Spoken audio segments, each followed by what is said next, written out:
Hi friends, welcome back to my YouTube channel. So for today's video, I asked you all on Instagram to see what questions you had for me. I am less than a week out, which is still an insane sentence to even say, but I'm less than a week out from USA Streetlifting Nationals. So what do you want to know about being a competitive street lifter, about me personally, and anything else in between? So that's what we're here to do today. And thanks to everyone that asked a question on Instagram. We got a lot of questions to go through today.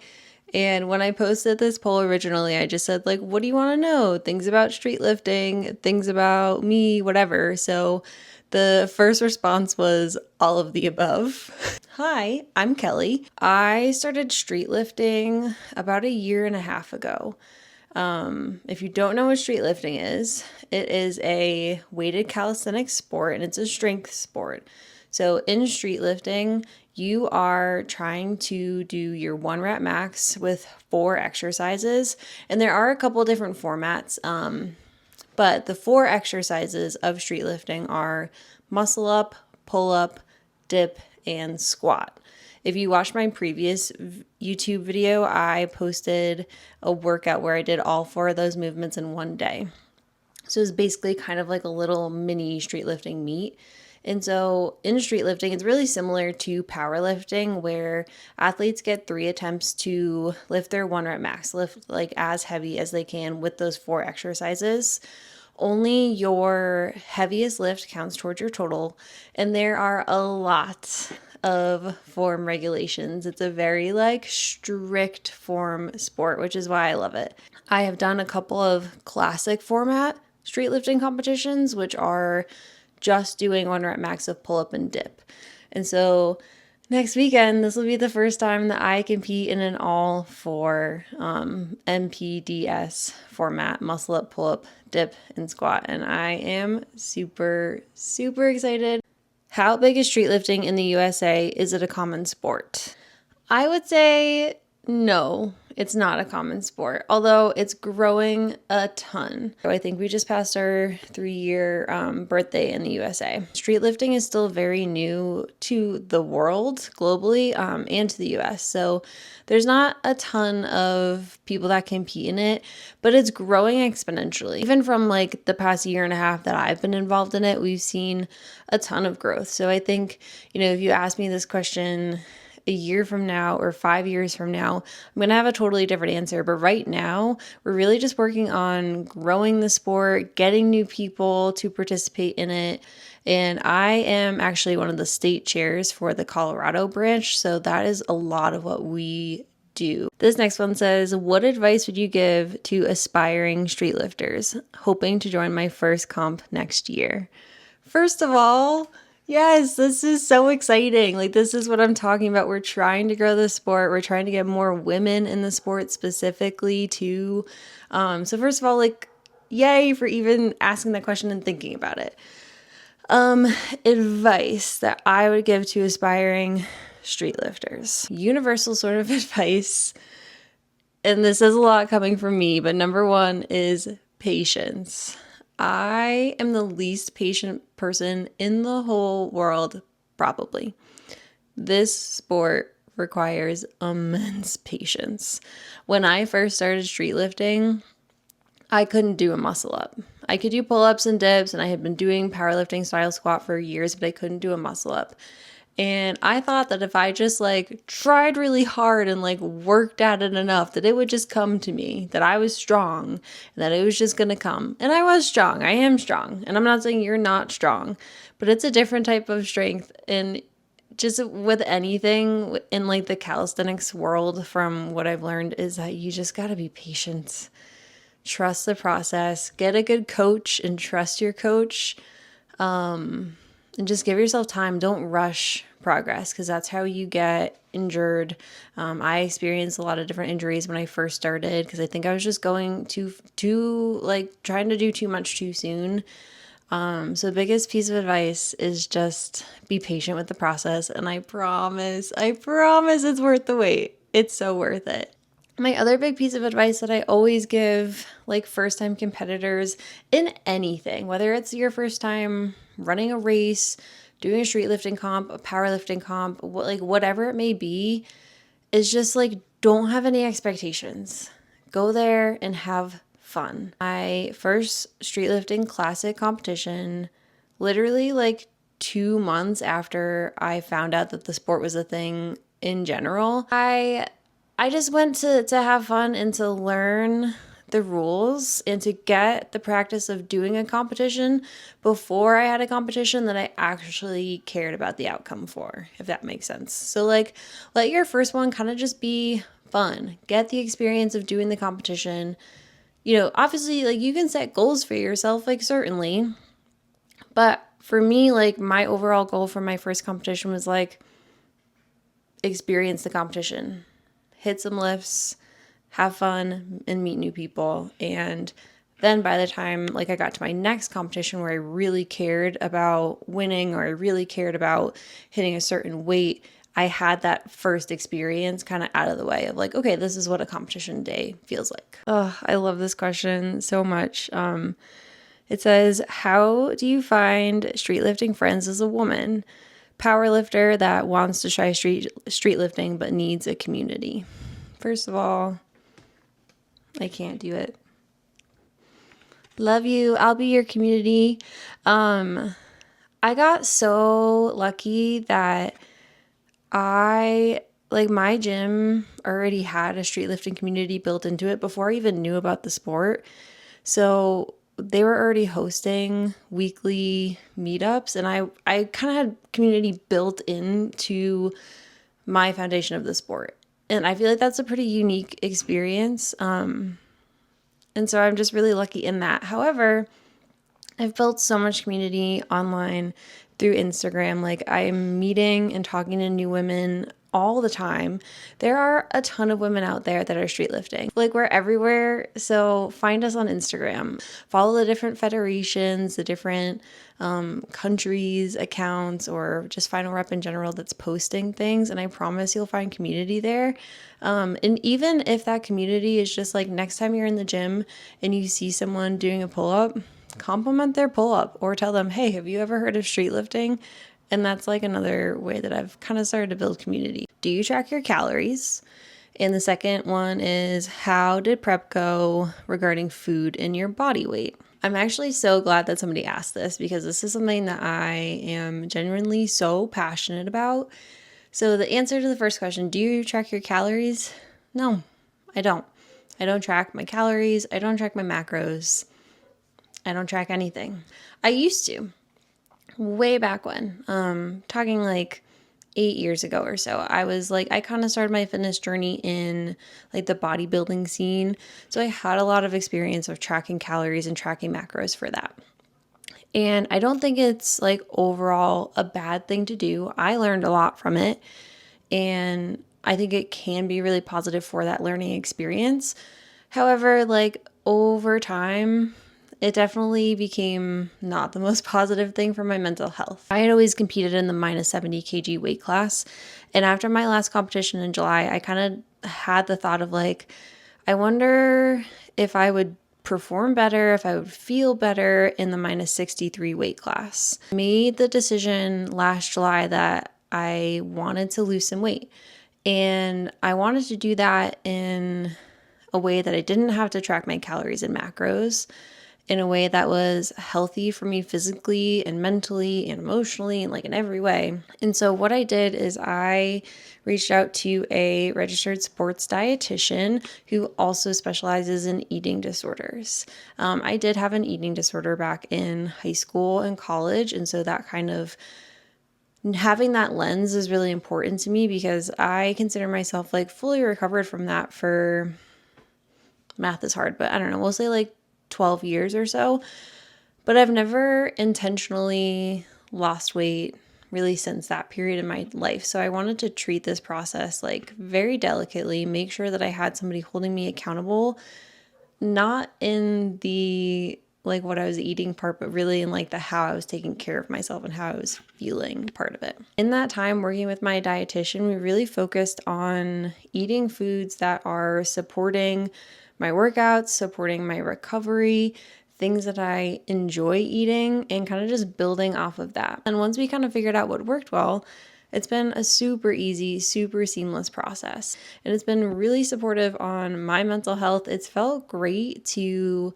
have a goal and accomplish it without having to track a single calorie, without having to track a macro, without having to really think that much about what I'm eating. I've honestly felt so supported during this whole process in losing the weight that I did. I felt so much stronger. I've seen my numbers increase. I've seen even energy increase. My dietitian said something to me a couple months ago that has lived rent-free in my brain ever since. But he was like, Kelly, if you're finding joy in the foods that you're eating and they are supporting your workouts and your fitness goals and all that, that's a lethal combination. And that idea of a lethal combination, as you can see, just makes me smile. I hope that if you're watching this and you're thinking about competing and there's weight classes in whatever format of competition you want to do, know that you have options to support your body and support your training that don't involve tracking every single thing that you eat. Motivation versus discipline in prep. Now, I know that the stereotypical answer is motivation comes and go, but it's discipline that gets it done, whatever. You build the habit, it's discipline. Which is true. I'm not going to deny that. However, I will say there was a meme floating around for a while that was I will succeed because I'm crazy. That's me. I don't hesitate to wake up at 5 a.m. every day to go to the gym and train because I want this so badly. It's hard for me to even put it into words how much I want to accomplish my goals and succeed in my sport. I remember the first time I came home from my first ever streetlifting workshop, and I was buzzing. Well, there's this sport that you can do weighted pull-ups for. That's so cool. I want to represent women. I want to be there and do that thing. And that excitement and drive that I had on day one is still with me on day whatever. At the end of the day, my goal has always been to get more women involved in the sport and represent women in this sport too. My motivation for my why drives my discipline. Do you have ambition to compete in worlds? What a question. I think we should stop that question of, do you have ambition? Yes. If you don't know, every other year, there is streetlifting worlds in which the best people in their weight class across the world are invited to compete. Backtracking a little bit, my goal for this competition is to qualify to compete in the Americas competition. So not as big as Worlds, but that is a huge goal of mine within this competition. So that's number one. Number two, yes, of course I have ambition to compete in Worlds. Come back to me in a year, I've had a lot of progress with my streetlifting career in this past year, so who knows what will happen in another year. We got plenty of time, but obviously, yeah, I want to compete at Worlds. That would be the coolest thing. Do you have a deload routine, or how do you structure your body rest? So since it is officially my deload week before this competition, yes, I do have a deload routine. Do I like deload week? No. It's so hard. I feel like people can probably relate to this. You're just kind of buzzing. You know that you need to cool it, but you're nervous and excited and anxious for the upcoming competition. So it's so hard. It's so hard for me to pull back. The things that I focus on are embracing that type of energy of the like, I want to do more. I'm like, okay, yes, that's how you know it's working. If you're kind of like itching and like feeling antsy and stuff like that, I'm like, okay, yep. This is where we're supposed to be. This is the deload. Fast, explosive type of reps, but like body weight or like very low weight. Like we're not pushing heavy weight, but just trying to like really work like the central nervous system and kind of get the body like primed and ready to be explosive on competition day. So a lot of that rest and recovery is coming through my nutrition. So how I'm structuring like what I'm eating before and after a workout and throughout the rest of the day. Sleep is a big one. So making sure you are sleeping. Sleeping is like the best way to recover. But also don't neglect things like mobility. Take a yoga class after you're taking care of your muscles and your joints that are working so hard for you. And this next one says, false grip for beginner, zero to muscle up preparation. So I think this is just asking like what type of false grip drills and exercises would I recommend for a beginner. I was a beginner not very long ago. I think sometimes people see my muscle up and they think I must have been doing this for forever, but I literally got my first ever muscle up in September of 2025. So this is still very fresh in my brain. False grip rows. So again, just anytime that you can put your hands in that false grip position to train it, the better. Because that's really what it comes down to, is just training your body to be in this like super unnatural, kind of uncomfortable position in the beginning. So things like false grip rows, false grip dead hangs, false grip pull-ups. You can do like squat to muscle up progressions. I have a whole video about like my muscle up warm up. And a lot of those things that I do for warm ups now are the things that I did to like build those skills, or build the skills to do the muscle up in general. Someone says, biggest thing you miss back home in Mass. So if you don't know, I'm from Massachusetts. I grew up in New England, lived in New England my whole life before I moved to Colorado about like 4.5 years ago. What do I miss about Massachusetts? I miss my family. I miss my family a lot. I'm really close with my brothers. And I miss seafood. I love seafood. And I definitely took for granted living on the East Coast that like you can just get any type of seafood like whenever, and it's fresh and it's good. And now I live in a landlocked state, and that is much harder to do.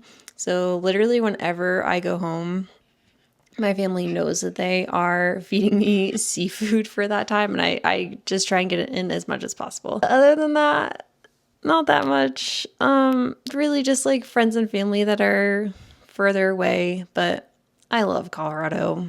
I don't see myself ever moving away from Colorado. I think it's like the most beautiful place in the world. Last question. If you were a plant, an animal, and a season, which would you be? Girl, I am so bad at these types of questions. I feel like this is like the fun question at the end of the job interview that you're like, I don't know. Okay, the thing I struggle with is like, if I were, so like I need to find something that's similar to my personality versus like what's my favorite. If I were an animal, I think I would be a pit bull. Specifically if you meet me in the gym. And here's why. I own a pit bull. And if you own a pit bull or like have a pit bull in your life, like you know this.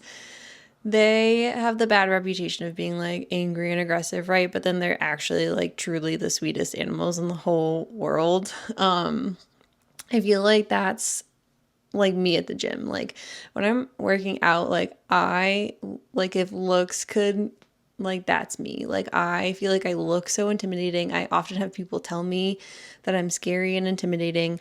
I'm also very introverted and shy. So even if I like want to talk to someone, I'm like really nervous to do that.